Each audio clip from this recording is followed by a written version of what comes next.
Got a follow-up story now, and one out of Berkshire County. This is a nice story. The Giving Garden, stripped by thieves on Friday. Told you about this, how thieves made off with hundreds of pounds of squash. This stuff was meant for the needy, the hungry. Since our story here, the community has responded by stepping up to fill the void and replace every single squash. News at ABC's Liz Holiday live in Pittsfield, showing us how they did it. Liz?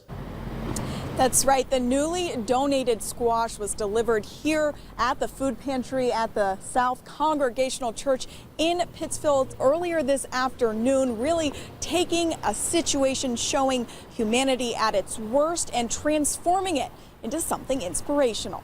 After a police report and lamenting a little bit, we started getting calls from other people who wanted to help and be a part. It's a situation that could have shown a community on its knees. 500 pounds of squash for the needy, stolen from the garden, growing it for local food pantries. It was sad.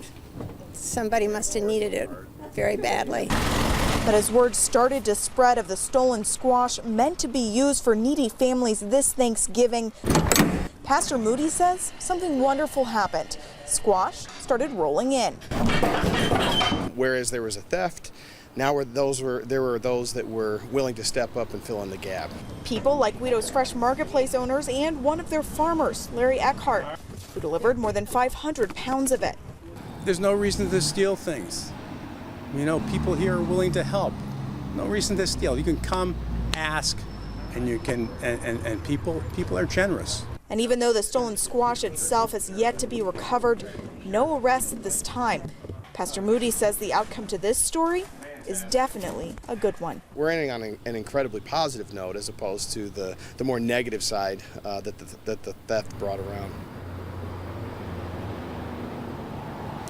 As we mentioned, all of the squash will be used for something called the Thanksgiving Angels program, which takes more than 1,400 needy families here in Berkshire County and gives them all the fixins to make a turkey dinner this Thanksgiving. Reporting live in Pittsfield, Liz Holiday, News 10 ABC.